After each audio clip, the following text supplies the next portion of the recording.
Hello friends, मी प्रज्ञा तुम्हा सर्वांचं स्वागत करते आपल्या कलेक्टर गुरुच्या या ऑनलाईन प्लॅटफॉर्मवरती.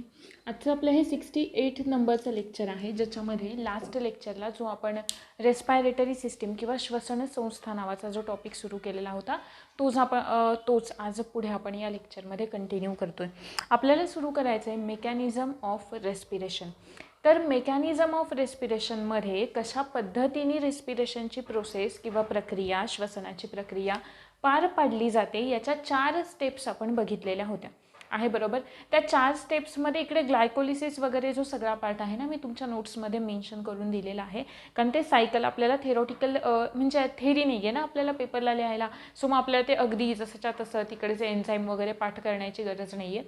सो फक्त आपल्याला त्यातला जो काही फॅक्ट्स आहेत ज्या काही फॅक्ट्स आहेत त्या लक्षात ठेवणं गरजेचं आहे, ज्या मी तुम्हाला ऑलरेडी तुमच्या नोट्समध्ये दिलेल्या आहेत. ठीक आहे. सो इकडे आपण मेकॅनिझम इन डिटेल समजून घेण्याचा प्रयत्न करूयात की ही जी काही प्रोसेस आहे किंवा रेस्पायरेटरी सिस्टीम कशा पद्धतीने काम करते तो सगळा डाटा आपला इथे कव्हर झालेला पाहिजे, जो आपण प्रिपेअर करतोय 12thच्या स्टेट बोर्डमधून. ठीक आहे. बघा, मेकॅनिझम ऑफ रेस्पिरेशन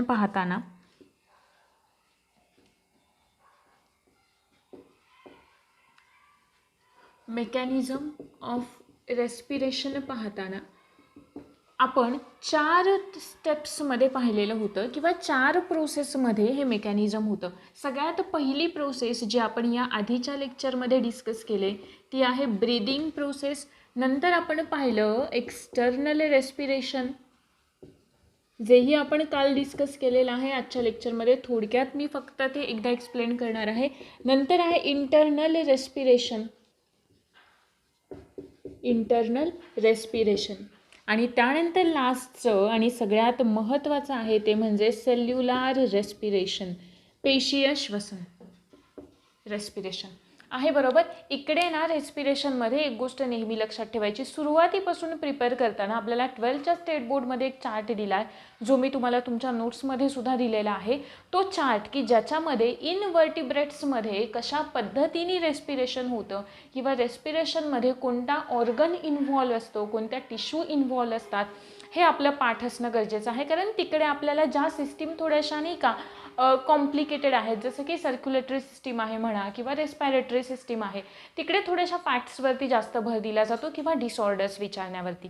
ठीक आहे. सो डिस्कस करूया. तरीसुद्धा आपल्या आहे तर फक्त फोकस जास्त कशावर हवा हे मी एकदा सांगून दिलं. नंतर बघा, या ब्रीदिंग प्रोसेसमध्ये जी पहिली प्रोसेस आहे त्या पहिल्या प्रोसेसमध्ये 2 प्रोसेस आपण डिस्कस केलेल्या होत्या. पहिली प्रक्रिया ही 2 टप्प्यांमध्ये पार पाडली जाते. त्यातला पहिला असतो इनहलेशन किंवा ज्याला आपण इन्स्पायरेशन असं सुद्धा म्हणतो, आणि दुसरा ज्याला आपण एक्सहेलेशन असं म्हणतो किंवा ज्यालाच आपण एक्सपायरेशन असं सुद्धा म्हणतो आहे बरोबर. ह्या ज्या 2 प्रोसेस होत्या, ह्या 2 प्रोसेस पार पडताना आपले थोरॅसिक कॅव्हिटी आहे, लंग्ज आहे, आणि सगळ्यात महत्त्वाचं की पार्शियल प्रेशर जे असतं ना, ही टर्म नेहमी लक्षात ठेवायची. जोवर आपली रेस्पायरेटरी सिस्टीम काय जोवर पेपर होत नाही तोवर ही टर्म लक्षातच ठेवायची. पार्शियल प्रेशर आपण कशाचं सांगतो, एका स्पेसिफिक गॅसचं सांगतो. For example partial pressure of oxygen, partial pressure of carbon dioxide आहे बरोबर. की त्याच आधारावरती आपण ही जी दुसरी प्रोसेस आहे एक्सटर्नल रेस्पिरेशन, ती सुद्धा आपण डिस्कस केलेली होती, ज्या प्रोसेसमध्ये मी तुम्हाला सांगितलेलं होतं की ही जर का अल्व्हिओलाय आहे आणि इकडे आपली काय आहे ब्लड कॅपिलरी आहे किंवा रक्तवाहिनी आहे, तर या अल्व्हिओलायच्या आतमध्ये बेसमेंट मेम्ब्रेन असतं आणि त्या बेसमेंट मेम्ब्रेनवरती स्क्वॅमस सेल्स असतात आहे बरोबर. सरळ पट्टकी आपण इकडे शिकलेलो होतो. टिश्यूजमध्ये पाहताना स्क्वॅमस टिश्यूज पाहिलेल्या होत्या, सिम्पल इपिथेलियलमध्ये या पाहिलेल्या होत्या. ठीक आहे. की त्या काय करतात, याचं एक मेम्ब्रेन, बेसमेंट मेम्ब्रेन तयार करतात. त्याचबरोबर ही जी ब्लड कॅपिलरी आहे ना, त्या ब्लड कॅपिलरीच्या दोन्ही बाजूंना सुद्धा या स्क्वॅमस सेल्स असतात आहे बरोबर. आपलं काल यावर डिस्कशन झालेलं होतं. आता इकडे काय होतं बघा, कॅपिलरीमध्ये ना CO2चं जे काही पार्शियल प्रेशर असतं ते जास्त असतं. CO2चं पार्शियल प्रेशर जास्त असतं. मग किती असतं ते, साधारणपणे 45 mm of Hg. एवढं असतं. आणि अल्व्हिओलायमध्ये ते असतं 40 mm ऑफ Hg. मग मला सांगा डिफ्युजन होणार आहे. डिफ्युजन म्हणजे काय, आपण म्हणतो हायर कॉन्सन्ट्रेशनकडून लोअर कॉन्सन्ट्रेशनकडे. पण जर का आपण हे रेस्पायरेटरी सिस्टीममध्ये अभ्यासतोय तर रेस्पायरेटरी सिस्टीममध्ये डिफ्युजन म्हणजे काय म्हणायचं, higher partial pressure to lower partial pressure. मग जेव्हा कार्बन डायऑक्साईडचं डिफ्युजन होतं आहे तर ते कुठून कुठे होणार आहे, कार्बन डायऑक्साईडचं डिफ्युजन कॅपिलरीजकडून कुठे होणार आहे, अल्व्हिओलायकडे होणार आहे. हे झालं. जर का आपण ऑक्सिजनचं डिफ्युजन पाहिलं म्हणजेच higher partial pressure, higher PP to lower PP. ऑक्सिजन कुठे जास्त असणार आहे, अल्व्हिओलायमध्ये जास्त असणार आहे. ठीक आहे. आणि ही काय आहे आपली ब्लड कॅपिलरी, रक्तवाहिनी किंवा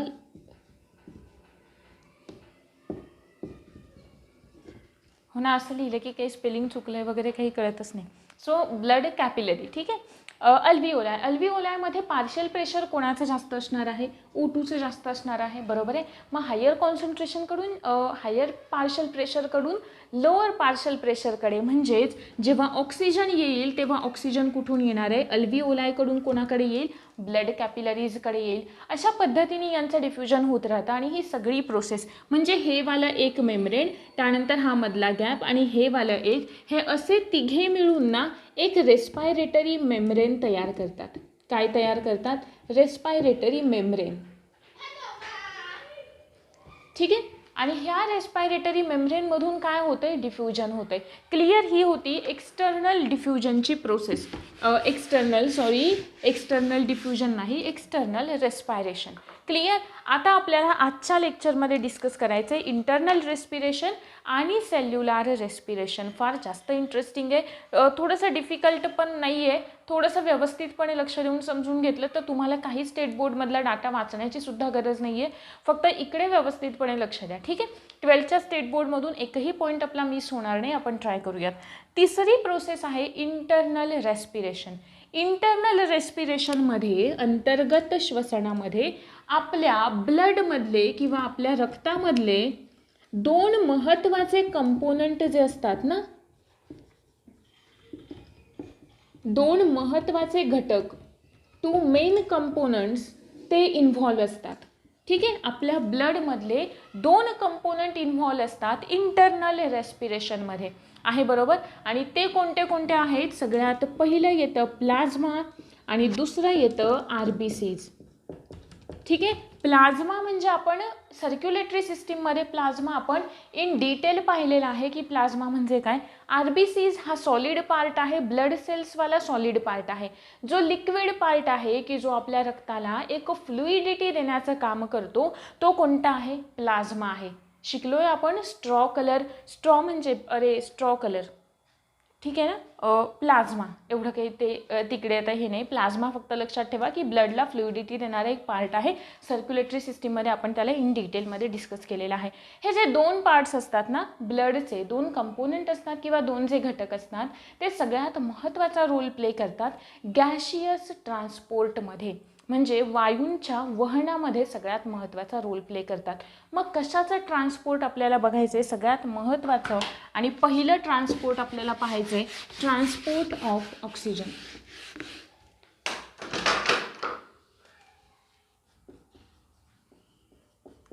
ऑक्सिजनचा ट्रान्सपोर्ट हे व्यवस्थित लक्ष द्या. जसं की तुम्ही पाहिलं असेल, हे सगळं एवढं डीपमध्ये घेण्याचं रिझन हे आहे कारण तुम्ही ते कितीही वेळा पाहू शकताय. एखादा पार्ट नाही समजला तर तुम्ही तो रिवाइंड करून पाहू शकता. पण जर का याच टॉपिकवरती फॉर एक्झाम्पल नर्वस सिस्टीममध्ये आलेला जर का एक प्रश्न आपण पाहिला की वर्टिब्रेट्समध्ये नाही का, कोणत्या सेलच्या आतमध्ये, एखाद्या पेशीच्या आतमध्ये इनसाइड द सेल कोणत्या आयन्सचं कॉन्सन्ट्रेशन जास्त असतं. आता हा प्रश्न ऑलरेडी आपण ट्रान्समिशन ऑफ इलेक्ट्रिकल ट्रान्समिशन जे आहे ना याच्यामध्ये नर्वस सिस्टीममध्ये तिकडे आपण ते कव्हर केलेलं होतं. पण ते जर का नाही का आपल्याला एक आयडिया येत नाही. आपण म्हणतो की सिस्टीम्सवरती फार प्रश्न विचारत नाही, पण एवढे बारीक बारीक प्रश्नसुद्धा आपल्याला सिस्टीम्सवरती विचारले जातात. जरी रेस्पायरेटरी सिस्टीमवरती तुलनेने प्रश्न कमी विचारलेले असतील तरी इन केस फ्युचरमध्ये त्यावर प्रश्न विचारले जाणार नाहीत असं तर नसेल. त्याच्यामुळे आपल्याला हा प्रत्येक पार्ट जो आहे तो डिटेल अभ्यासायचा आहे. ठीक आहे. सो इथे व्यवस्थित लक्ष द्या. ट्रान्सपोर्ट ऑफ ऑक्सिजन सगळ्यात पहिल्यांदा आपल्याला पाहायचं आहे. Transport of O2. ऑक्सिजनचं ट्रान्सपोर्ट ना दोघांच्या थ्रू होतं. कोणते दोन कंपोनंट आहेत? पहिला आहे प्लाझ्मा आणि दुसरा आहे RBC. ठीक आहे, इकडे थोडंसं त्याला डिटेलमध्ये आपण लिहूयात. हे तर आपल्याला माहीत झालं की हे दोन कंपोनंट महत्त्वाचे आहेत. बघा, ऑक्सिजनच्या ट्रान्सपोर्टमध्ये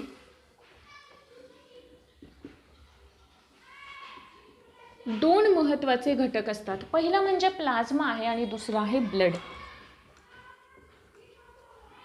ब्लड नाही, RBC लाल रक्तपेशी आणि प्लाझ्मा. प्लाझ्मा जो आहे ना, तो प्लाझ्मा फक्त 3% ऑक्सिजन जो आहे ना तो ट्रान्सपोर्ट करतो. 3% ऑक्सिजन जो आहे तो प्लाझ्माच्या थ्रू ट्रान्सपोर्ट केला जातो, कारण प्लाझ्मामध्ये ऑक्सिजन कमी प्रमाणात डिझॉल्व होऊ शकतो. म्हणजे ऑक्सिजन प्लाझ्मामध्ये विरघळू शकण्याचं प्रमाण जे आहे ते as a compared to carbon dioxide कमी आहे. काय म्हणते, व्यवस्थित लक्ष द्या की ऑक्सिजन प्लाझ्मामध्ये खूप कमी प्रमाणामध्ये विरघळतो. किती? 3% फक्त आहे, बरोबर. हे झालं पहिला पार्ट. प्लाझ्मा किती % ऑक्सिजनचं वहन करेल? Only 3% of oxygen. ठीक आहे. ब्लड सेल्स ज्या आहेत, RBCs ज्या आहेत, त्या RBCs उरलेला जो 97% ऑक्सिजन आहे तो 97% ऑक्सिजन हा RBCsच्या थ्रू ट्रान्सपोर्ट केला जातो. हा झाला पहिला मुद्दा आहे, बरोबर. मग आता RBCsच्या थ्रू ऑक्सिजनचं ट्रान्सपोर्ट कोण करतं?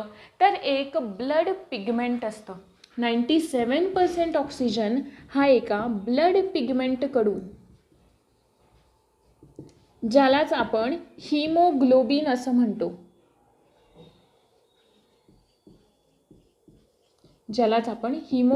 असं म्हणतो, या हिमोग्लोबिनच्या थ्रू ऑक्सिजन ट्रान्सपोर्ट केला जातो. आहे, बरोबर. मला सांगा, जर का आपण हिमोग्लोबिनला ब्रेक केलं, हिमोग्लोबिनचं ब्रेकडाऊन केलं आपण, तर आपल्याला दोन पार्ट्स मिळतात. कोणते दोन पार्ट्स मिळतात? एक पार्ट आपल्याला मिळतो, आता ठीक आहे, हिमोग्लोबिन आपल्याला डिटेलमध्ये पाहायचंच आहे. इथंपर्यंत क्लिअर झालं का? आता खाली आपण हिमोग्लोबिनबद्दल बघूया.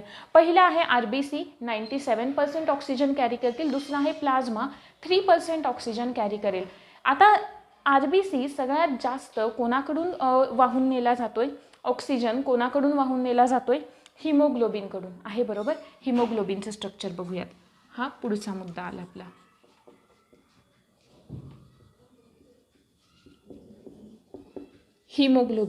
हिमोग्लोबिनचं जर का आपण ब्रेकडाऊन केलं तर आपल्याला ना दोन महत्त्वाचे कंपोनंट मिळतात. पहिला म्हणजे हिम, हा एक कंपोनंट, आणि दुसरा जो मिळतो तो मिळतो आपल्याला ग्लोबिन. हिम हा जो पार्ट आहे तो आयर्न कंटेनिंग पार्ट असतो. म्हणजे आपण म्हणतो ना लोह कमी होणे. आहे, बरोबर. आयर्न आपण कशाने दाखवतो? Fe डिनोट करतो का? Fe++ आयर्न डिनोट करतो लोह. आहे, बरोबर. म्हणजे हा जो हिमवाला पार्ट आहे तो काय आहे? आयर्न कंटेनिंग, म्हणजे ज्याच्याकडे लोह आहे असा वाला पार्ट. आणि ग्लोबिन हा जो पार्ट आहे तो कोणता आहे? प्रोटीनवाला पार्ट आहे. ग्लोबिन हा जो पार्ट आहे तो कोणता आहे? प्रोटीनवाला पार्ट आहे. अजून एक सगळ्यात महत्त्वाचा मुद्दा की हिमोग्लोबिन आहे ना, ते हिमोग्लोबिन एक रेस्पायरेटरी कॅरियर म्हणून काम करतं. रेस्पायरेटरी कॅरियर, इथेच सांगितलं ना मी तुम्हाला, ऑक्सिजनचं वहन कोण नेतोय? करून हिमोग्लोबिन नेतोय, RBC. पण RBC मधला महत्त्वाचा घटक कोणता? हिमोग्लोबिन. म्हणूनच हिमोग्लोबिन एक कॅरियरचं काम करतो. कशामध्ये? रेस्पिरेशनच्या प्रोसेसमध्ये. सो आपण त्याला म्हणतोय एक रेस्पायरेटरी कॅरियरचं काम करतो हिमोग्लोबिन. आहे, बरोबर. आता व्यवस्थित लक्ष द्या. हे जे हिमोग्लोबिन आहे त्या हिमोग्लोबिनला आपण काय म्हणतो? टेट्रामर असं म्हणतो. हिमोग्लोबिनला आपण टेट्रामर असं म्हणतो. टेट्रा ही टर्म आपण कशासाठी वापरतो? टेट्रा म्हणजे 4. टेट्रा ही टर्म आपण कशासाठी वापरतो? 4 साठी वापरतो. म्हणजेच हे जे काही कुठे गेलं, हे जे काही हिमोग्लोबिन आहे त्या हिमोग्लोबिनकडे ना 4 पॉलीपेप्टाइड चेन्स असतात.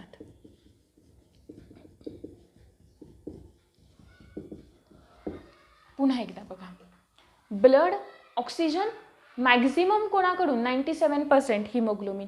हिमोग्लोबिन काय आहे? रेस्पायरेटरी कॅरियर आहे, म्हणजे ऑक्सिजन वाहून नेतोय म्हणून आपण त्याला रेस्पायरेटरी कॅरियर म्हणतोय. हिमोग्लोबिनला आपण टेट्रामर असं सुद्धा म्हणतो. टेट्रामर का म्हणतो? टेट्रा ही टर्म आपण वापरतो 4साठी. मग याच्याकडे 4 काय असतात? चेन्स असतात. कसल्या चेन्स असतात? पॉलीपेप्टाईड चेन्स असतात. आहे बरोबर. आणि या 4 पॉलीपेप्टाईड चेन्सकडे फॉर एक्झाम्पल ही एक चेन आहे, ठीक आहे, ही दुसरी चेन आहे, ही तिसरी आहे, ही चौथी चेन आहे. या 4 चेन्स ज्या आहेत त्या हिमोग्लोबिनच्या पॉलीपेप्टाईड चेन्स आहेत.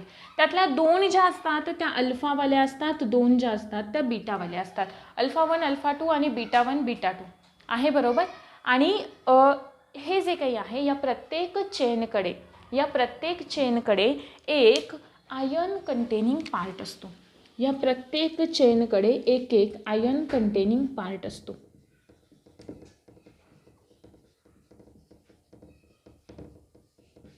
या प्रत्येक चेनकडे आयर्न कंटेनिंग पार्ट असतो, म्हणजे जिकडे Fe अटॅच होतो. आता मला सांगा, प्रत्येकाकडे एक आयर्न कंटेंट आहे, बरोबर आहे. म्हणजे चौघांकडे किती आयर्न असतील? 4 आयर्न असतील. म्हणजे आपण असं म्हणू शकतो का 4Fe++ हे कोणाकडे असेल? 4 आयर्नचे मोलिक्यूल किंवा लोहाचे 4 अणू कोणाकडे असतील? एकट्या हिमोग्लोबिनकडे असतील. आता हिमोग्लोबिन म्हणजे आपण इथून पुढे HBने डिनोट करणार आहोत. क्लिअर आहे इथंपर्यंत? HBने डिनोट करणार आहोत. अजून एक महत्त्वाचा मुद्दा कोणता? की हा प्रत्येक आयर्न मोलिक्यूल एक O2 कॅरी करतो. म्हणजे एक Fe++ काय कॅरी करेल? एक O2 कॅरी करेल. मग आता जर का आपल्याला प्रश्न मी असा विचारला की एक हिमोग्लोबिनचा मोलिक्यूल किती ऑक्सिजनचं वहन करून नेऊ शकतो? किती? Fe किती आहेत? 4 आहेत. एक O2 नेतोय म्हणजे 4 Fe किती नेतील? 4 O2 नेतील. कळते? प्रत्येक चेन एक O2 घेऊन जाईल. आहे क्लिअर इथंपर्यंत? म्हणजे ऑक्सिजनचं वहन किती जास्त प्रमाणात होतंय हा पहिला पार्ट. क्लिअर इथंपर्यंत? हिमोग्लोबिनचं ब्रेकडाऊन केलं, काय मिळतंय आपल्याला? एक हिम पार्ट मिळतोय, दुसरा पार्ट मिळतोय आपल्याला ग्लोबिन. हिम हा आयर्न कंटेनिंग पार्ट आहे जो मी तुम्हाला इथे दाखवला. दुसरा ग्लोबिन हा प्रोटीन पार्ट आहे. आहे क्लिअर इथंपर्यंत? आपल्याला O2चं ट्रान्सपोर्ट पाहायचं आहे. सो आपण फक्त जो आयर्न कंटेनिंग पार्ट आहे, जो O2च्या ट्रान्सपोर्टमध्ये मदत करतोय तिकडेच लक्ष देणार आहोत. क्लिअर इथंपर्यंत का? हिमोग्लोबिन जे आहे त्या हिमोग्लोबिनची ऑक्सिजनशी रिलेटेड ॲफिनिटी जास्त असते. HB has high affinity towards O2 oxygen. Clear? Affinity पहिल्यांदा म्हणजे ते त्याला जास्त प्रमाणात कॅरी करून घेऊन जाऊ शकतं. अशा पद्धतीने हा नंतरचा मुद्दा. नंतर बघा, प्रत्येक मोलिक्यूल इथे मी म्हणाले एक O2 घेऊन जातोय. असं जर का प्रत्येक Feचा मोलिक्यूल आपण पाहिला तर तो प्रत्येक जण म्हणजे 4 Fe 4 O2 घेऊन जाणार आहेत. म्हणजे एकूण O2 किती होतील? ऑक्सिजन 8 होतील, नाही का? म्हणजे O2 हा पहिल्याने नेला, एका Feने हा O2 नेला, दुसऱ्या Feने हे O2 नेला, तिसऱ्या Feने पुन्हा हा O2 नेला, हा चौथ्याने Feने पुन्हा हा O2 नेला. म्हणजे हे झाले 4 एकूण Feचे 4 मोलिक्यूल झाले. त्यांनी 8 O2 नेले. यांना बॅलन्स केलं तर किती होतंय? एक Fe किती O2 नेतोय? 4 O2 वाहून नेतोय. क्लिअर का इथंपर्यंत? यांना बॅलन्स केल्यानंतर आहे बरोबर. म्हणजे म्हणून आपण यांना काय म्हणतोय? एक रेस्पायरेटरी कॅरियर असं म्हणतोय. कोणाला? हिमोग्लोबिनला. हिमोग्लोबिनवाला हा पार्ट क्लिअर का? ही जी रिॲक्शन असते ना हिमोग्लोबिनवाली, म्हणजे फॉर एक्झाम्पल मी तुम्हाला इथे जी दाखवले कशा पद्धतीने हिमोग्लोबिनची रिॲक्शन होते बघा. जर का 4Fe+O2 काय मिळेल आपल्याला? ही रिॲक्शन ना रिव्हर्सिबल रिॲक्शन असते. म्हणजे यांच्यामध्ये जेव्हा ती समोरच्या दिशेने होते तेव्हा तिला आपण म्हणणार असोसिएशन. असोसिएशन म्हणजे त्यांच्यापासून तयार होतं आहे. काय तयार होत आहे? त्यांच्यापासून ऑक्सी हिमोग्लोबिन तयार होतं, HbO2 तयार होतो. जेव्हा एका हिमोग्लोबिनच्या मोलिक्यूलसोबत हे 4 O2 जोडले जातात, उलट झालं, एका हिमोग्लोबिनच्या मोलिक्यूलसोबत 4 O2 जोडले जातात तेव्हा आपल्याला ऑक्सी हिमोग्लोबिनचा ऑक्सिजन ॲड झाला, ऑक्सी टर्म लावतो आपण पुढे. आहे क्लिअर? फास्ट होत असेल तर पुन्हा एकदा बघा स्लोमध्ये. एक Feचा मॉलिक्यूल 4 ऑक्सिजन वाहून नेतो, आहे बरोबर. म्हणजे हिमोग्लोबिनकडे किती असतात आयनचे मॉलिक्यूल? 4 असतात. 4 आयन कंटेनिंग साईट असतात, बरोबर आहे. मग प्रत्येकजण एक एक ऑक्सिजन नेला तरी मग एक हिमोग्लोबिन किती ऑक्सिजन वाहून नेईल? 4 ऑक्सिजन, आहे बरोबर. ह्या प्रत्येकाने एक एक एक एक घेतला तरी एक टोटल हे हिमोग्लोबिन अख्खं आहे. हे 4 चेन्स आहेत हिमोग्लोबिनकडे, येत आहे ना लक्षात? 4 चेन्स आहेत आणि एक हिमोग्लोबिन आहे. म्हणजे हिमोग्लोबिनच्या 4 चेन्स आणि त्या 4 चेन ज्या आहेत एक एक O2 नेणारे, टोटल झाले 4 O2, आहे बरोबर. म्हणजे एक हिमोग्लोबिन 4 O2 कॅरी करतं. एक हिमोग्लोबिन 4 ऑक्सिजनचे मॉलिक्यूल कॅरी करतं, आहे बरोबर. पण ही जी रिॲक्शन असते ना, ती रिॲक्शन कशी असते? रिव्हर्सिबल. जेव्हा हिमोग्लोबिन या 4 O2 सोबत मिळतोय, रिॲक्ट होतोय, तेव्हा तयार होतं ऑक्सी हिमोग्लोबिन, आहे बरोबर. पण समजा काही कंडिशन्स पुढे आपण त्या अभ्यासणार आहोत, काही झालं तर ती पुन्हा याचं ब्रेकडाऊन होतं, ऑक्सी हिमोग्लोबिनचं ब्रेकडाऊन होतं आणि पुन्हा काय तयार होतं? HB सेपरेट होतो, 4 O2 सेपरेट होतात. म्हणजे वरच्या दिशेने होणारी जी रिॲक्शन आहे तिला आपण म्हणतो असोसिएशन. असोसिएशन म्हणजे एकत्र येणे. एकत्र येत आहेत ते, असोसिएट होत आहेत. कोण? हिमोग्लोबिन आणि ऑक्सिजन, आणि तयार करतात ऑक्सी हिमोग्लोबिन. डिसोशिएट होत आहेत, खालच्या दिशेने होणारी रिॲक्शन डिसोसिएशन. म्हणजे ऑक्सी हिमोग्लोबिनचं ब्रेकडाऊन होत आहे आणि काय तयार होत आहे? हिमोग्लोबिन आणि O2 तयार होत आहे. क्लिअर का? ही झाली पहिली स्टेप की ही कशा पद्धतीने ऑक्सिजनचं ट्रान्सपोर्ट होतं आहे बरोबर. मग या ऑक्सिजनच्या ट्रान्सपोर्टमध्ये म्हणजे या ज्या 2 प्रोसेस आपण पाहिल्या का, असोसिएशन आणि डिसोसिएशन, यांना थोडंसं डिटेलमध्ये बघूयात की नेमका काही चेंजेस होतात का, काही असे फॅक्टर्स आहेत का की ज्यांच्यामुळे या प्रोसेसमध्ये थोडाफार बदल होऊ शकतो, किंवा असोसिएशन होण्यासाठी सुटेबल फॅक्टर कोणते, किंवा मग डिसोसिएशन होतं आहे तर ते केव्हा होईल. करूयात क्लिअर तो सुद्धा मुद्दा. बघा,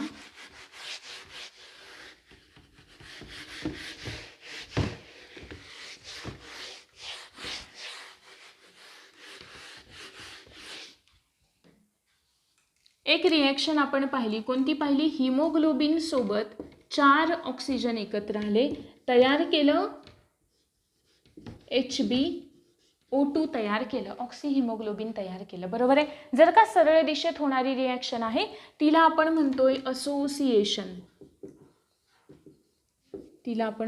असोसिएशन, दुसरी होणारी रिॲक्शन आहे उलट्या दिशेने, तिला आपण म्हणतोय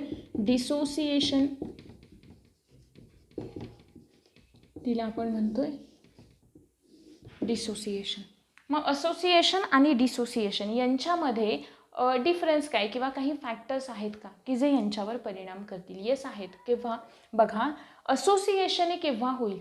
HB ऑक्सिजन सोबत केव्हा एकत्र येईल? सगळ्यात महत्त्वाचा मुद्दा आठवा, पार्शियल प्रेशर, आहे बरोबर. मला सांगा, जेव्हा ऑक्सिजन जास्त अवेलेबल असणार आहे म्हणजेच HB हिमोग्लोबिन ऑक्सिजन सोबत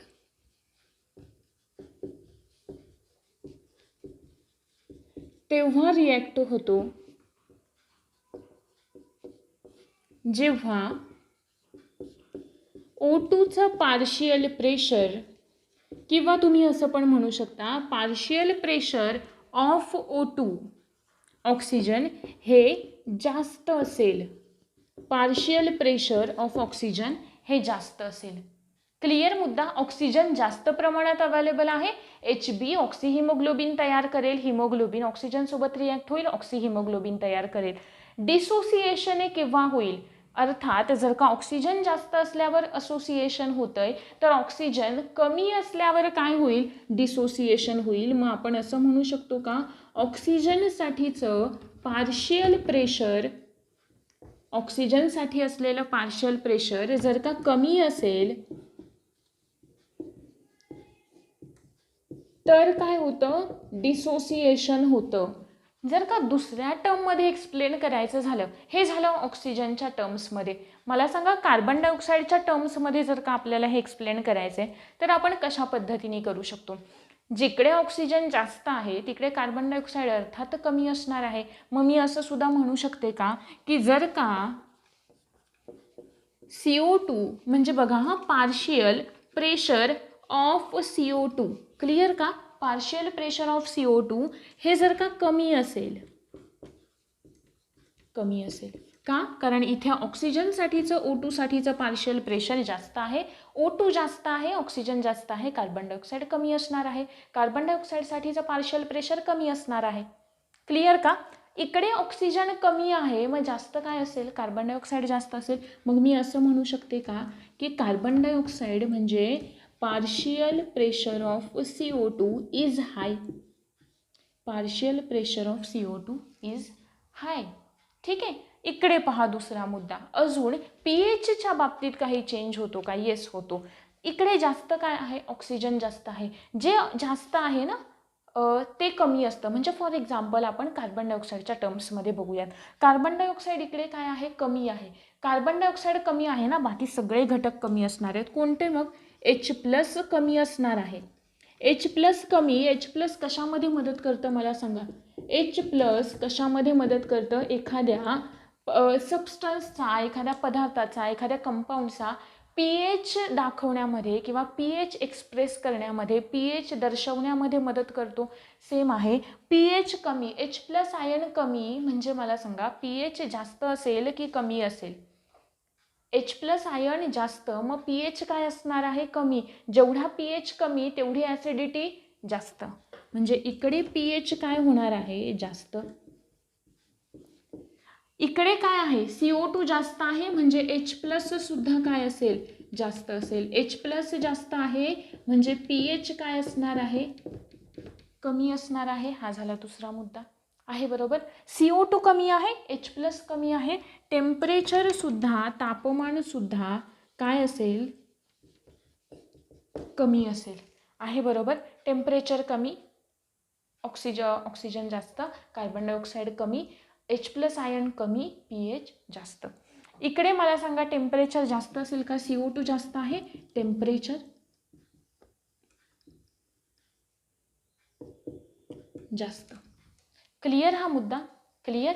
आणि हा वाला जो इफेक्ट आहे ना, हा वाला डिसोसिएशन वाला जो इफेक्ट आहे, जिकडे कार्बन डायऑक्साईड जास्त आहे, ऑक्सिजन कमी आहे, याला आपण म्हणतो बोअर्स इफेक्ट.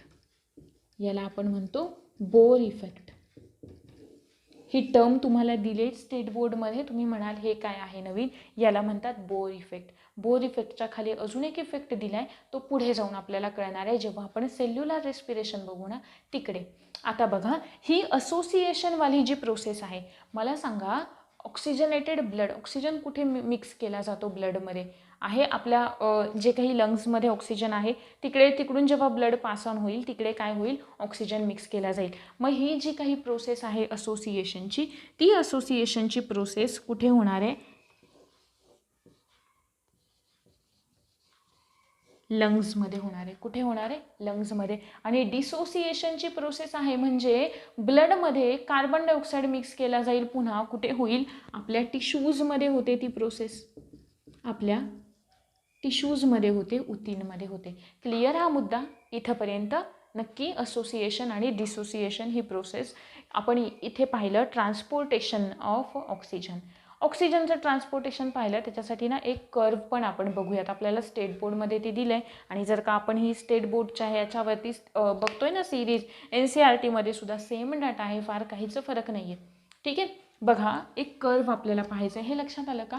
असोसिएशन आणि डिसोसिएशन म्हणजेच HB सोबत O2 जर का एकत्र आला तर ती प्रोसेस झाली असोसिएशन. कुठे होते?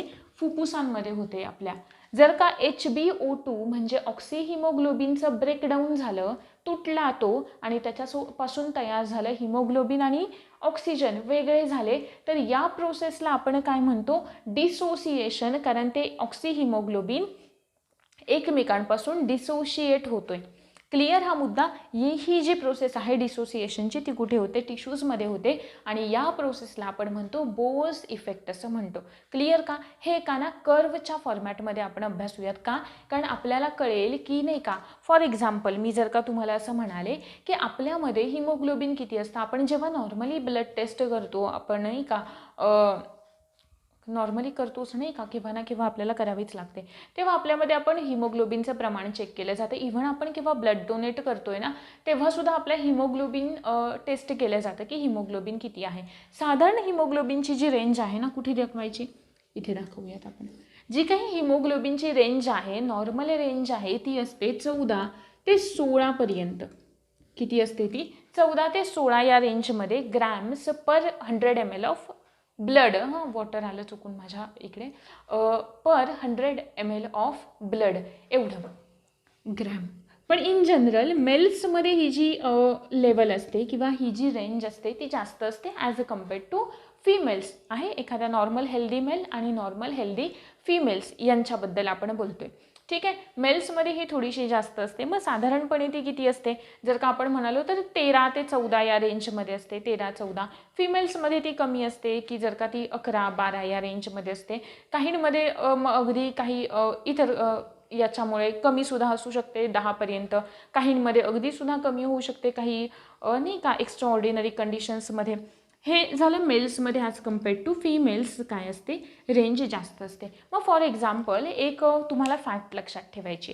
कोणते फॅक्ट, की जर का एक हिमोग्लोबिनचा मोलिक्यूल आहे, तो हिमोग्लोबिन किती प्रमाणात, आपली इथे HBची रेंज काढायची चालली आहे, मग एक हिमोग्लोबिन किती ml ऑफ ऑक्सिजन कॅरी करतो, किती करतो एक हिमोग्लोबिन, एक HB, तुम्ही इकडे खाली कुठेतरी ब्लॉकमध्ये लिहा, हे एक HB 1.34 mmO2 per 100 ml of blood एवढं कॅरी करतो आहे, बरोबर. ml ऑफ O2 लक्षात ठेवा, एक HB कॅरी करतो. इकडे आपल्याला रेंज नाही सांगायची, ठीक आहे. मग आता इथे बघा, ही एक नॉर्मल रेंज आहे की एक हिमोग्लोबिनचा मॉलिक्यूल 1.34 mmO2 एवढं काय करेल, कॅरी करेल. पण काहींमध्ये ज्यांच्याकडे हिमोग्लोबिनचं प्रमाण जास्त आहे, हिमोग्लोबिनचं प्रमाण जास्त आहे, ज्यांच्याकडे 16 आहे, 16 mm of per 100 ml of blood असं ज्यांच्याकडे रेंज आहे, 16 ही रेंज आहे, त्यांच्याकडे हे 16 हिमोग्लोबिन आहेत एका ml मध्ये, पर 100 ml मध्ये. तर ते काय करतील, 1.34 मल्टिप्लाय करा, जी व्हॅल्यू येईल तेवढं ते काय करतात, ऑक्सिजन कॅरी करतात. ज्यांच्याकडे हिमोग्लोबिनची मात्रा कमी आहे ते काय करतील, त्यांच्यामध्ये ऑक्सिजनची कमी असेल. ज्यांच्यामध्ये अगदीच कमी आहे त्यांच्यामध्ये सुद्धा अगदीच कमी असेल आहे, बरोबर. मग याच्यावरती डिपेंड करतं हिमोग्लोबिनवरती की आपल्यामध्ये ऑक्सिजनचं प्रमाण आपल्या ब्लडमध्ये नेमकं किती आहे. ठीक आहे, हिमोग्लोबिनवरती डिपेंड करतं, कारण हिमोग्लोबिन काय आहे, एक रेस्पायरेटरी कॅरियर आहे ऑक्सिजनसाठीचा सगळ्यात महत्त्वाचा.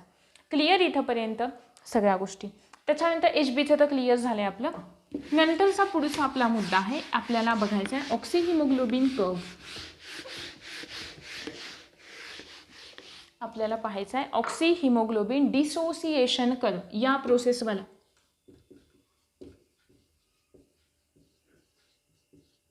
ऑक्सी हिमोग्लोबिन डिसोसिएशन कर्व हा झाला आपला कुठला ॲक्सिस, हा झाला एक्स ॲक्सिस. एक्स ॲक्सिसवरती आपण डिनोट करूया तर partial pressure of O2, partial pressure of O2. आणि इकडे आपण डिनोट करूयात काय, पर्सेंट सॅच्युरेशन. इकडे आपण काय डिनोट करूयात, पर्सेंट सॅच्युरेशन. पर्सेंट सॅच्युरेशन म्हणजे काय माहिती आहे का, सॅच्युरेशन म्हणजे काय बघा सांगते.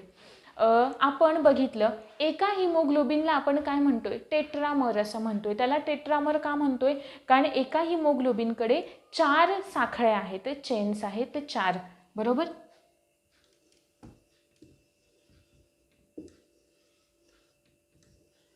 या 4 साखळ्या आहेत, या प्रत्येक जण काय कॅरी करतील, एक एक O2 कॅरी करतील आहे, बरोबर.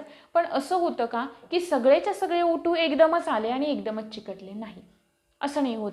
एक एक म्हणजे 1 बाय 1 O2 एक झाला, तो अटॅच झाला, मग दुसरा येतो, दुसऱ्या चेनला अटॅच होतोय, तिसरा येतोय, तिसऱ्या चेनला अटॅच होतोय, चौथा येतोय, चौथ्या चेनला अटॅच होतोय. ही प्रोसेस असते, हा सिक्वेन्स असतो. ठीक आहे, म्हणजे एकदम 4च्या 4 आले आणि चिकटले, ठीक आहे, अटॅच झाले, असं होत नाही, 1/1 तो येत जातो. मग प्रत्येक हिमोग्लोबिनची जे काही सॅच्युरेशन पर्सेंटेज असेल, असं शक्य नाही होत कधी कधी 100% सॅच्युरेशन म्हणजे काय. मी असं म्हणाले की 100% सॅच्युरेशन म्हणजे काय, म्हणजे चारीच्या चारी ऑक्सिजन चारीकडे चिकटले जातील आणि ते कॅरी केले जातील, नाही. प्रत्येक वेळी 100% सॅच्युरेशन होणार नाही. 100% सॅच्युरेशन म्हणजे लक्षात आलं, म्हणजे प्रत्येकावर एक एक O2 अटॅच झाला, प्रत्येकावर एक एक O2 अटॅच होतोय. म्हणजे मी तुम्हाला जी रेंज सांगितली ना आत्ता, हिमोग्लोबिन एवढे एवढे ऑक्सिजन कॅरी करेल, पण ती कंडिशन केव्हा असते, जेव्हा सॅच्युरेशन तुमचं 100% असेल, पण 100% सॅच्युरेशन कधीच शक्य नसतं. ठीक आहे, हे एक लक्षात ठेवा.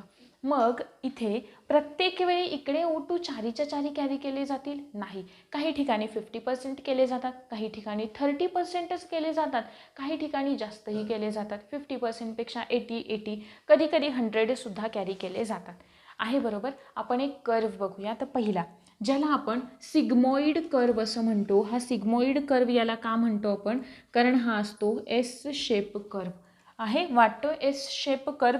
इथे आपली रेंज आहे, आता इकडेच घेऊयात हा आपण,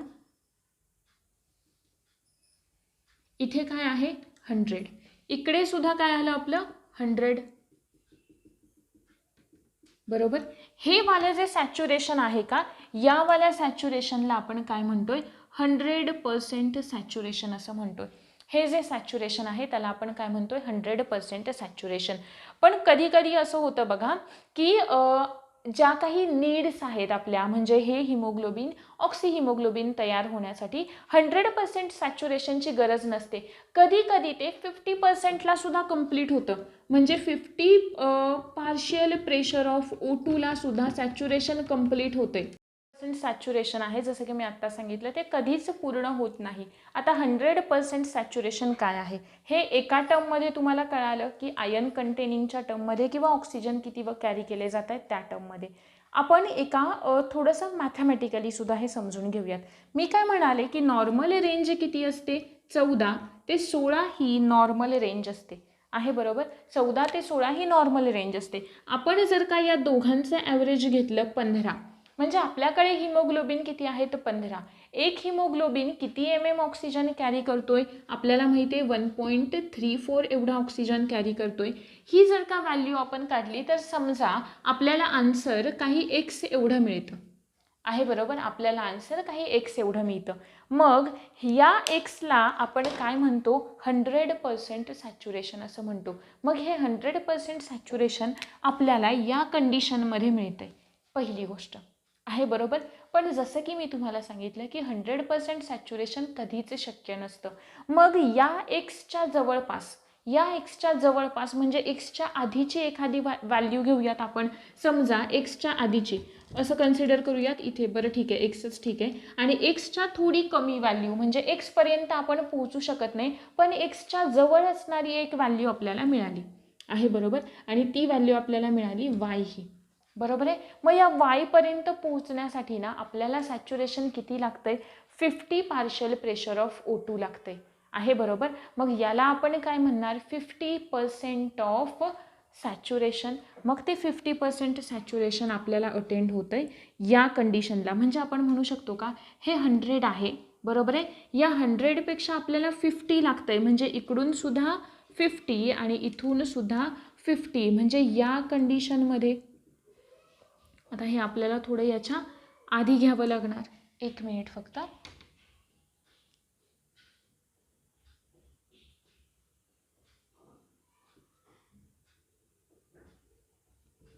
ठीक आहे, इथे थोडं जरी हे 50 डिस्टन्स वाटत नसेल तरी तसं कन्सिडर करा की इकडे 50 इकडे 50 असं डिस्टन्स आहे, ठीक आहे.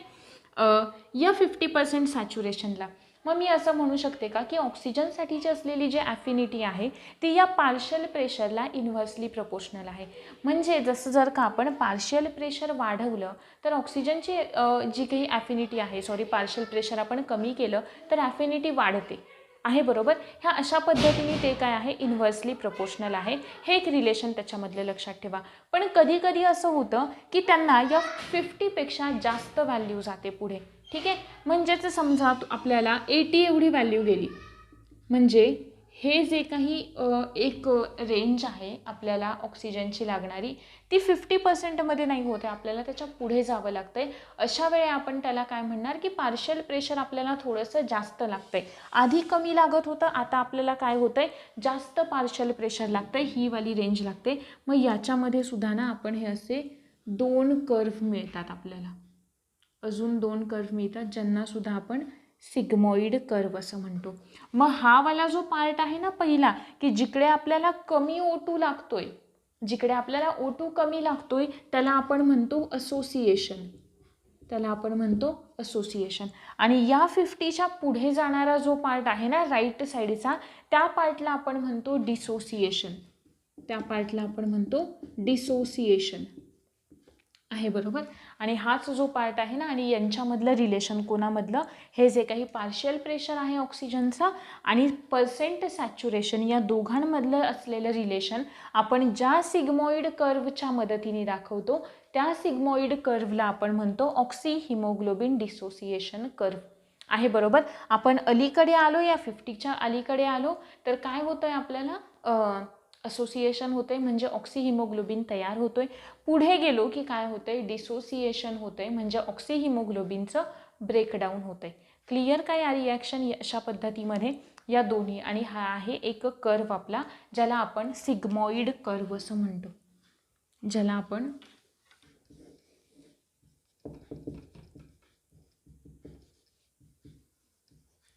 सिग्मॉइड कर्व असं म्हणतो. क्लिअर इथंपर्यंत.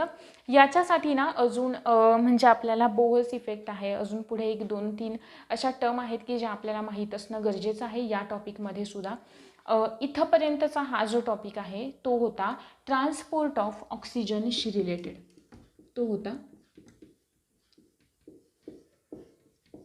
ट्रान्सपोर्ट ऑफ ऑक्सिजनशी रिलेटेड, की ज्याच्यामध्ये आपण हा कर्व बघितला. हा सगळा डाटा जो आहे ना तो आपल्याला स्टेट बोर्डमध्ये व्यवस्थितपणे दिलेला आहे. त्यानंतर काही महत्त्वाच्या टर्म्स आहेत, त्या टर्ममध्ये जसं की टायडल व्हॅल्यू आहे, म्हणजे आपला नॉर्मल ब्रिदिंग रेट, आपण श्वास आत घेतोय श्वास बाहेर सोडतोय, हा नॉर्मल ब्रिदिंग रेट ज्याला आपण टायडल व्हॅल्यू असं म्हणतोय. ही काही इम्पॉर्टंट टर्म्स आहेत, त्यासुद्धा तुम्हाला मी मेन्शन करून दिलेत, कारण त्या विचारू शकतात आपल्याला मॅच द पेअर्स मध्ये, म्हणजे या दोघांमधलं रिलेशन म्हणजे कोणती व्हॅल्यू, किंवा याच्यामधलं रिलेशन म्हणजे कोणती व्हॅल्यू. सो प्रत्येक पार्टना आपल्याला माहीतच हवा.